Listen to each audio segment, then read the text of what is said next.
Hello అండి అందరికీ. ఈరోజు మనం థర్డ్ క్లాస్ తెలంగాణ 3వ తరగతి తెలుగు పాఠ్యపుస్తకంలోని కొన్ని పాఠాలను చర్చిద్దాం. ఇక్కడ మనకి దీన్ని చూసుకుంటే టెట్ అయిన డిఎస్సికి సంబంధించింది కాబట్టి ఇక్కడ మనకి ప్రతి ఒక్క లైన్ అనేది ఇంపార్టెంటే. కాబట్టి ప్రతి ఒక్కరు మీరు క్లియర్గా చూడండి. ఇక్కడ ముందు మాట కూడా మనకి ఇక్కడ క్లియర్గా చూడండి. దాని తర్వాత విషయ సూచిక. ఇక్కడ మనకి 3వ తరగతిలోని మొత్తం 14 పాఠాలు ఉన్నాయండి.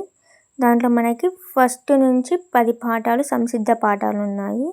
ఇక్కడ చూసుకుంటే సంసిద్ధ పాఠాలు ఇతివృత్తం, పునశ్చరణ అండ్ ప్రక్రియ వచ్చేసి చిత్రాలు. నెక్స్ట్ మనకి లెసన్స్ నుంచి చూసుకుంటే సంసిద్ధ పాఠాల తర్వాత వానదేవుడ ఫస్ట్ లెసన్, ఇతివృత్తం పర్యావరణం, ప్రక్రియ గేయం, బాలభీముడు ఇతివృత్తం ఇతిహాసం, ప్రక్రియ కథ, అమ్మ ఇతివృత్తం సంస్కృతి విలువలు, ప్రక్రియ గేయం, దయ భూతదయ, ప్రక్రియ కథ, మన పండుగలు ఇతివృత్తం సాంస్కృతి, ప్రక్రియ సంభాషణ. ఫిఫ్త్ లెసన్ చూసుకుంటే కాకుల లెక్క ఇతివృత్తం హాస్యం, ప్రక్రియ కథ. సిక్స్త్ లెసన్ చూసుకుంటే లేగదూడ ఇతివృత్తం భూతదయ, ప్రక్రియ గేయం. సెవెంత్ లెసన్ నీటి అందాలు ఇతివృత్తం దర్శనీయ స్థలాలు, ప్రక్రియ వ్యాసం. ఎయిత్ లెసన్ చూసుకుంటే మతిమరుపు ఈగ ఇతివృత్తం హాస్యం, ప్రక్రియ కథ. నైన్త్ లెసన్ ఏమేమి చూడాలి ఇతివృత్తం ప్రకృతి పరిశీలన, ప్రక్రియ గేయం. 10th లెసన్ వేమన శతకం ఇతివృత్తం విలువలు, ప్రక్రియ పద్యాలు. 11th లెసన్ తెలంగాణ రాష్ట్ర చిహ్నాలు ఇతివృత్తం సంస్కృతి, ప్రక్రియ వ్యాసం. 12th లెసన్ తోటతల్లి ఇతివృత్తం పర్యావరణం, ప్రక్రియ గేయం. ఇక మనకి పక్షులు ఇతివృత్తం పర్యావరణం, ప్రక్రియ గేయం. 13th లెసన్ చూసుకుంటే మహాత్ముడు ఇతివృత్తం స్ఫూర్తి, ప్రక్రియ వ్యాసం. ఆట బతుకు ఇతివృత్తం పిల్లలు ఆసక్తులు నైపుణ్యాలు, ప్రక్రియ గేయం. 14th లెసన్ చూసుకుంటే చెట్టు కోరిక కాల్పనికత ఇతివృత్తం సృజనాత్మకత, ప్రక్రియ కథ. కొబ్బరి బోండం హాస్యం ఇతివృత్తం ప్రక్రియ చిత్రకథ.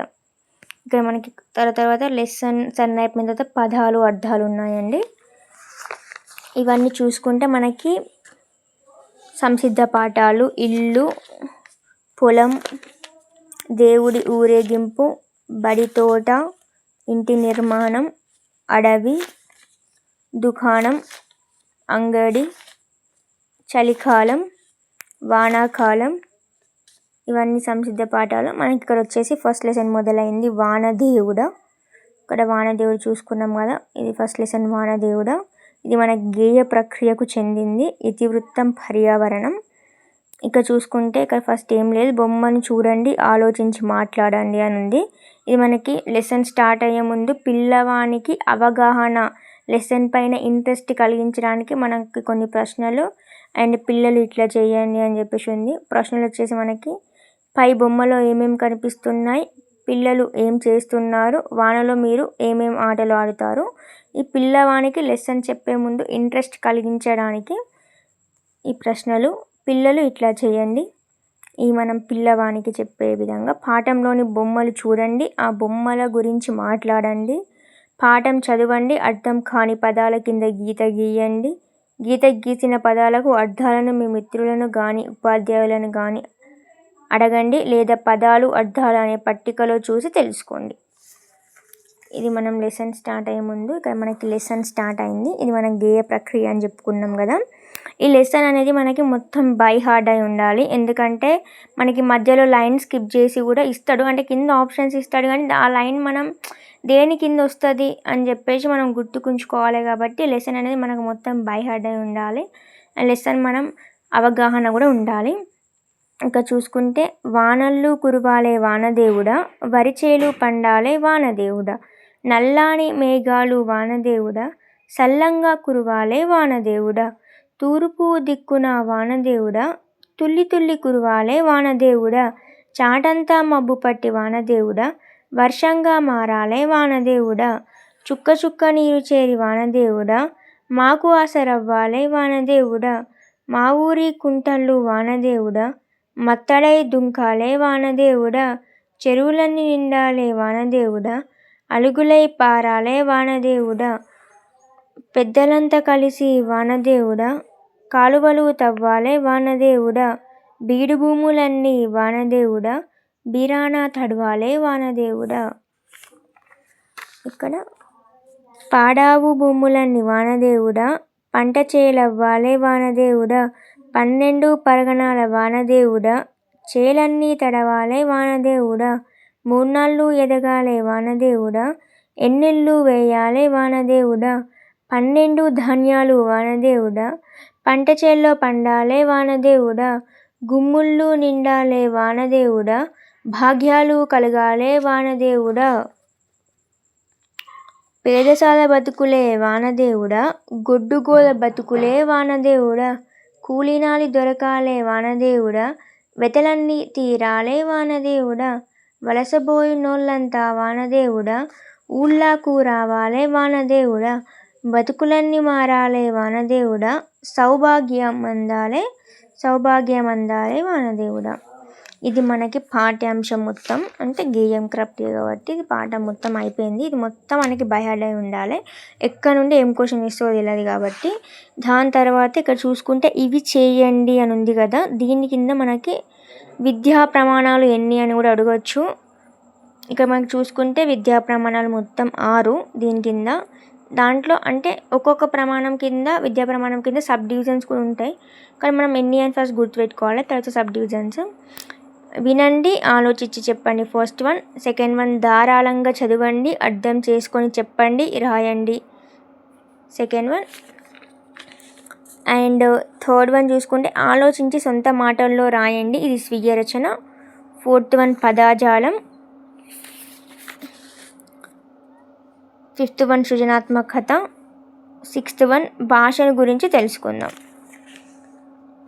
ఈ మొత్తం విద్యా ప్రమాణాలు 6 ఉన్నాయి లెసన్లు. ఒక్కొక్క చూసుకుంటే మనకి వినండి, ఆలోచించి చెప్పండి దాని కింద మనకి వానల్లు కురువాలే వానదేవుడా, పాటకు అభినయం రాయండి అని ఇచ్చాడు. వాన పడుతుంటే మీరేం చేస్తారు, ఏం చేయాలనిపిస్తుంది అని ఇచ్చాడు.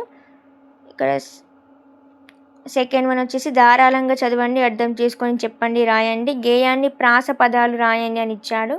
కురువాలే, నిండాలే. ఇక్కడ చూసుకుంటే ఇది మా సిస్టర్ నోట్బుక్ అన్నమాట. అంటే ఆమె నోట్బుక్ నేను తీసుకున్నాం, ఆల్రెడీ ఇవన్నీ ఫిల్ చేసింది, అందుకే నోట్బుక్ కొంచెం ఓల్డ్గా కనిపిస్తుంది మీకు లాస్ట్ ఇయర్ది కాబట్టి. పండాలే, మారాలే, నిండాలే, పారాలే, తవ్వాలే, తడవాలే, ఇవన్నీ ఆమెని రాసింది. పాఠం చదవండి, ఒత్తు పదాల కింద గీత గీయండి అని ఇచ్చాడు. గేయం ఆధారంగా కింద పదాలను జతపరిచి రాయండి అని ఇచ్చాడు. ఇట్లా మనకు జతపరచమని కూడా ఇస్తాడనమాట. అందుకే లెసన్ అనేది మనం పర్ఫెక్ట్గా ఉంటే ఇవన్నీ చేయగలుగుతాం. నెక్స్ట్ ఆలోచించి సొంత మాటల్లో రాయండి, స్వీయ రచన. వానలు ఎందుకు కురవాలి అని ఫస్ట్ వన్ ఇచ్చాడు. సెకండ్ వన్ చెరువులను నిండాలే వానదేవుడా అన్నారు కదా, చెరువులు నిండితే ఏమవుతుంది అని ఇచ్చాడు. నెక్స్ట్ పదాజాలం. కింద వర్ణమాల చూడండి, దీంట్లోని అక్షరాలు పాఠంలో ఎక్కడ ఉన్నాయో చూసి వాటికి గుండం చుట్టండి అని ఇచ్చాడు. వర్ణమాల చూసి అక్షరాలు ఎక్కడ ఉన్నాయో వాటిని గుండం చుట్టండి అని ఇచ్చాడు. ఇది వర్ణమాల. నెక్స్ట్ దాంట్లో వర్ణమాలలోని అక్షరాలతో ఏర్పడే పదాలు కింద పట్టికలో రాయండి అని ఇచ్చాడు. 2 అక్షరాల పదాలు, 3 అక్షరాల పదాలు, 4 అక్షరాల పదాలు ఇచ్చాడు. ఇక్కడ మనకి ఈ మనం వర్ణమాలలో నుంచి క్రియేట్ చేసి రాయాలి.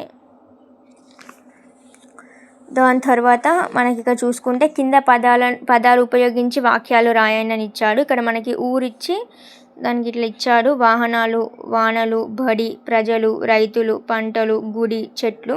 ఈ పదాలను యూజ్ చేసుకొని మనం వాక్యాలు క్రియేట్ చేయాలి. ఉదాహరణకి ఇక్కడ ఇచ్చాడు, ఊర్లో రైతులు వ్యవసాయం చేస్తారు అని ఇచ్చాడు. మా సెకండ్ వన్ ఇక్కడ ఆమె రాసిన పదాలు నేను చూస్తున్నాను, నేను రాసినవి కాదు ఇవి. మా ఊర్లో ప్రజలు నివసిస్తారు, మా ఊర్లో బడి ఉంది, మా ఊర్లో వాహనాలు పొరుగుతాయి, మా ఊర్లో వానలు కురుస్తాయి. ఇట్లా వాళ్ళ క్రియేట్ చేసింది, ఆమె రాసింది ఇది. దాని సృజనాత్మకతలో ఏమి ఇచ్చాడంటే ఈ గేయాన్ని పొడిగించండి అని ఇచ్చాడు. దాని తర్వాత భాషను గురించి తెలుసుకుందాం. ఇక్కడ ఇది మెయిన్ ఇంపార్టెంట్, గ్రామర్ స్టార్ట్ అయ్యేది ఇక్కడనే.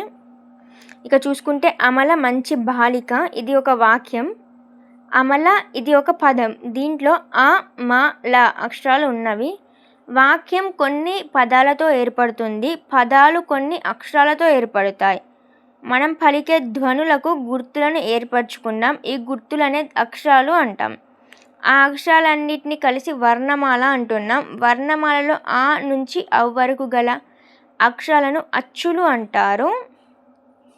అరసున్న సున్నా విసర్గాలను ఉభయాక్షరాలు అంటారు. ఇక్కడ చూసుకుంటే మనకు ప్రతి ఒక్క పాయింట్ ఇంపార్టెంట్. ఇక్కడ వాక్యం కొన్ని పదాలతో ఏర్పడుతుంది, పదాలు కొన్ని అక్షరాలతో ఏర్పడతాయి.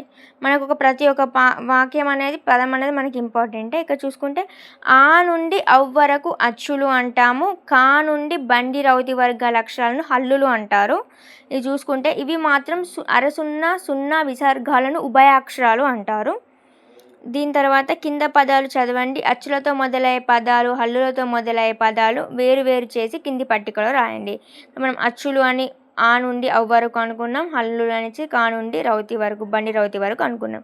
ఇవి వేరు చేసి పిల్లవాని చేత రాపివ్వాలి.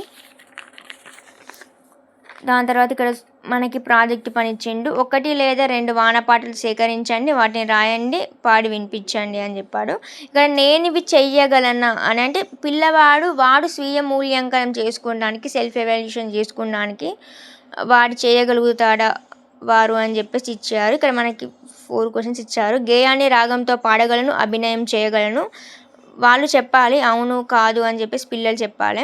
అండ్ గేయం ఆధారంగా ప్రాస పదాలు, ఒత్తు పదాలను గుర్తించి రాయగలను. వానదేవుడ గేయం సారాంశాన్ని సొంత మాటల్లో రాయగలను, గేయాన్ని పొడిగించగలను. ఇవనేది మనకి వాడు సెల్ఫ్ ఎవాల్యుయేషన్ చేసుకోవడానికి ఇచ్చాడు. అండ్ ఇక్కడ మనం చూసుకుంటే సెకండ్ లెసన్ బాల భీముడు. ఇక్కడ మనకి ఫస్ట్ ఎట్లా ఇచ్చాడు, ఫస్ట్ లెసన్లో ఎలా ఇచ్చాడు అదే. బొమ్మను చూడండి, ఆలోచించి చెప్పండి, ప్రశ్నలకు జవాబులు చెప్పండి, పిల్లలు ఇట్లా చేయండి. పై బొమ్మలో ఏమేమి కనిపిస్తున్నాయి, బొమ్మలో సంఘటన ఎక్కడ జరుగుతుంది, పిల్లలు ఏం చేస్తున్నారు, ఈ బొమ్మను చూసి 4 వాక్యాలు చెప్పండి. ఇంకా ఇది లెసన్ కూడా మనకి మొత్తం ఇంపార్టెంటే. లెసన్ కూడా మనం ఎన్నిసార్లు బై హార్ట్ చేస్తే మనకు అంత బెనిఫిట్ అన్నమాట. లెసన్ చూసుకుంటే మనకి ఒకరోజు కుంతీదేవి తన కొడుకుని భుజం మీద ఎత్తుకొని పూల తోటకు పోయింది. నడుస్తుంటే కాలుకు రాయి తగిలింది, ఆమె అడుగు తడబడింది. చేతులు పట్టు తప్పి పిల్లగాడు పెద్ద బండ మీద పడ్డాడు. అయ్యో నా చిట్టి తండ్రికి ఏమైందో అని కుంతీదేవి ఆగమాగమైంది. వెంటనే బాధపడుకుంటూ బాలుని ఎత్తుకున్నది. ఆశ్చర్యం, బాలునికి ఏం కాలేదు. కానీ ఆ బాలుడు పడ్డ పెద్ద బండ పగిలి ముక్కలయింది. బాలుడు హాయిగా నవ్వుతున్నాడు. అది చూసి అందరూ ఆశ్చర్యపోయారు. ఆ బాలుని తల్లి కుంతీదేవి ఎంతో ఇష్టంగా ముద్దాడింది. ఆ బాలుడే బాలభీముడు. బండను పగలుగొట్టిన బాలుడు సామాన్యుడు కాదమ్మా అని చుట్టుపక్కన వాళ్ళు ముక్కు మీద వేలు వేసుకున్నారు. పెద్దయ్యాక కొండల్ని పిండే చేసే గొప్ప వాడవుతాడు అని పొగిడారు. తండ్రి పాండురాజుకు ఈ విషయం తెలిసింది. బాలభీముని బలాన్ని చూసి మురిసిపోయాడు పాండురాజు. పాండురాజుకు 5 కొడుకుల్లో భీముడు రెండోవాడు. భీముడు అన్న ధర్మరాజు, అర్జునుడు, నకులుడు, సహదేవుడు తమ్ముళ్ళు. ఈ 5గురిని పంచ పాండవులు అంటారు. పాండురాజు అన్న ధృతరాష్ట్రుడు. ఆయన హస్తినాపురానికి రాజు. ధృతరాష్ట్రునికి 100 కొడుకులు, వారిని కౌరవులు అంటారు. కౌరవుల్లో పెద్దవాడు దుర్యోధనుడు. మనకు చూసుకుంటే ఇది మొత్తం గుర్తుపెట్టుకోవాలి. బాలభీముడు తల్లి కుంతీదేవి, తండ్రి పాండురాజు. భీముడితో పాటు మొత్తం ఎంతమంది? 5. వాళ్ళని ఏమంటారు? పంచపాండవులు అంటారు. భీముడి అన్న ఎవరు? భీముని అన్న ధర్మరాజు. అర్జునుడు, నకులుడు, సహదేవుడు తమ్ముళ్ళు. వీళ్ళు 3 తమ్ముళ్ళు. ఈ పాండురాజు అన్న ఎవరు? ధృతరాష్ట్రుడు. ఆయన ఏ పురానికి రాజు? ఆయన హస్తినాపురానికి రాజు. ధృతరాష్ట్రునికి 100 కొడుకులు. వాళ్ళని ఏమంటారు? కౌరవులు అంటారు. ఆ కౌరవుల్లో పెద్దవాడు దుర్యోధనుడు. ఇక్కడ చూసుకుంటే మనకి ప్రతి ఒక్క పాయింట్ ఇంపార్టెంట్ అండ్ ప్రతి ఒక్కటి మనం బై హార్ట్ చేయాల్సిందే. దాని తర్వాత చిన్నప్పుడు పాండవులు, కౌరవులు అంతా కలిసి చదువుకున్నారు, ఆడుకున్నారు. ఆటల్లో భీముడు ఎప్పుడూ కౌరవుల్ని ఓడించేవాడు. ఆటల్లో బాగా అలసిపోయి ఆకలి అంటూ మాటిమాటికి ఇంటికి పోయేవాడు. ఇంట్లో ఉన్న ఆహార పదార్థాలు ఏమున్నా భీముడు కడుపు నిండా తినేవాడు. తిరిగి వచ్చి చదువుకోవడానికి ఆడుకోవడానికి పోయేవాడు. ఒకసారి కౌరవులందరూ చెట్లెక్కి పండ్లు తెంపుతున్నారు. అదే చెట్టు ఎక్కబోతున్న కౌరవులు అడ్డుకున్నారు. భీమునికి కోపం వచ్చింది. చెట్టు మొదలు పట్టుకొని గట్టిగా ఊపాడు. చెట్టు మీద ఉన్న కౌరవులందరూ పండ్లలాగా జలజల కింద రాలిపడ్డారు. వాళ్ళు భీమునికి బలానికి ఆశ్చర్యపోయారు. ఇదొక స్టోరీ లాగా మాత్రం గుర్తుపెట్టుకుంటే సరిపోతుంది. కానీ ఇక్కడ మనకి పేర్లు ఏమేమి ఇచ్చారో ఆ పేర్లను మాత్రం మనం బై హార్ట్ చేసుకోవాల్సిందే. దాని తర్వాత కోపంతో భీముని మీద తిరగబడ్డారు. అయినా భీముడు భయపడలేదు. వాళ్ళని చితకబాదాడు. ఏం చేయలేక కౌరవులందరూ భీముని పైన ద్వేషం పెంచుకొని రోషంగా వెళ్ళిపోయారు. ఎట్లాగైనా భీముణ్ణి ఓడించాలని అనుకున్నారు. కౌరవులలో పెద్దవాడైన దుర్యోధనుడు భీమునిపై చాలా కోపం పెంచుకున్నాడు. ఒకనాడు భీముడు ఒంటరిగా ఉంటాడని దుర్యోధనుడు చూశాడు. అతనికి విషాహారం తినిపించాడు. దాంతో భీముడు స్పృహ కోల్పోయాడు. అప్పుడు కౌరవులందరూ కలిసి భీముణ్ణి తీగలతో బంధించారు. ఎత్తుకొని పోయి నదిలో పాడేయాలనుకున్నారు. కానీ అంతమంది కలిసి కూడా భీముణ్ణి ఎత్తలేకపోయారు. భీముణ్ణి దొర్లించుకుంటూ పోయి నదిలో పాడేశారు. భీముడు అడుగున ఉన్న పాతాళ లోకానికి పోయాడు. అక్కడ ఉన్న విషసర్పాల భీమునిలో ఉన్న విషాన్ని పీల్చివేసి అతనికి ఎట్లాంటి అపాయం కలగకుండా చేశాయి. భీముడి కుట్లు తెంపాయి. కొంతసేపటికి భీమునికి స్పృహ వచ్చింది. అక్కడ ఉన్న నాగరాజు తన బంధువునని తెలుపుకున్నాడు. అతని దయ వల్ల 1000 ఏనుగుల బలాన్ని పొంది బయటకు వచ్చాడు. మరికొన్ని దినాలకు ఒకరోజు గురువు ద్రోణాచార్యుడు కౌరవ పాండవులకు బలపరీక్ష పెట్టాడు. అందులో దుర్యోధనునికి భీమునికి మధ్య గల యుద్ధం జరిగింది. దాంట్లో కూడా భీముడే గెలిచాడు. ఇక చూసుకుంటే భీముడు గురువు ఎవరు అని అడగచ్చు. ద్రోణాచార్యుడు. భీమునికి ఎవరికి యుద్ధం పెట్టారని వచ్చిండు. భీమునికి దానికి దుర్యోధనునికి భీముడికి యుద్ధం జరిగింది. ఇట్లా కూడా చూసుకోవాలి మనకి ప్రతి ఒక్క పాయింట్.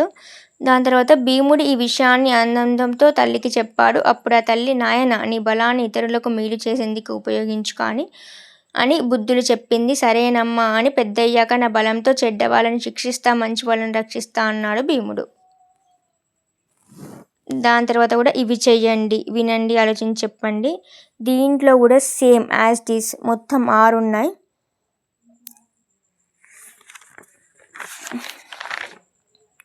పదజాలం మొత్తం 6. మొత్తం ఇవి చేయండి కింద వినండి, ఆలోచించి చెప్పండి, ధారాళంగా చదవండి, అర్థం చేసుకొని చెప్పండి, రాయండి, ఆలోచించి సొంత మాటల్లో రాయండి. స్వీయ రచన. 4th one పదజాలం. 5th one సృజనాత్మకత. 6th one భాషను గురించి తెలుసుకుందాం.